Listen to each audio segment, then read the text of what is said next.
Viewers আসসালামু আলাইকুম, সবাইকে আমার চ্যানেলের পক্ষ থেকে স্বাগত জানাচ্ছি। জাতীয় বিশ্ববিদ্যালয়ের অধীনে অনার্স দ্বিতীয় বর্ষ পরীক্ষার ফর্ম ফিল আপের যে দ্বিতীয় ধাপের সময়সীমা সেটি শেষ হয়েছিল 25 সেপ্টেম্বর।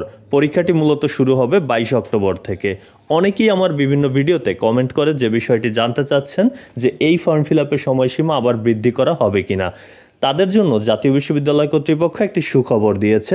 অবশ্য ফর্ম ফিল আপের সময়সীমা বৃদ্ধি করা হয়েছে। কত তারিখ থেকে কত তারিখ পর্যন্ত এই ফর্ম ফিল আপ চলবে, জরিমানা দিতে হবে কিনা, সেই সকল তথ্যগুলো আজকের এই ভিডিওতে জানাবো। চলুন নোটিশটি দেখে নেওয়া যাক। নোটিশে যে বিষয়টি বলা হয়েছে যে আবেদন ফর্ম পূরণের তারিখ 7/10/2025 থেকে 13/10/2025, অর্থাৎ যে বিষয়টি হচ্ছে 7 অক্টোবর থেকে 13 অক্টোবর এই সময়ের মধ্যে কিন্তু অনার্স দ্বিতীয় বর্ষের ফর্ম ফিল আপ আবারও করা যাবে। আর যে বিষয়টি এখানে বলা হয়েছে যে সংশ্লিষ্ট সকলকে জানানো যাচ্ছে যে 5,000 টাকা বিলম্ব ফি প্রদান সাপেক্ষে জাতীয় বিশ্ববিদ্যালয়ের অধীনে 2024 সালের অনার্স দ্বিতীয় বর্ষ পরীক্ষার আবেদন ফর্ম পূরণ, ডাটা এন্ট্রি নিশ্চয়ন ও সোনালী সেবার মাধ্যমে টাকা জমাদানের তারিখ নিম্নবর্ণিত সময় অনুযায়ী বৃদ্ধি করা হলো। অর্থাৎ যে বিষয়টি হচ্ছে 5,000 টাকা বিলম্ব ফি বা জরিমানা দিয়ে কিন্তু ফর্ম ফিল আপ করা যাবে এই সময়ের মধ্যে, অর্থাৎ 7 অক্টোবর থেকে 13 অক্টোবরের মধ্যে।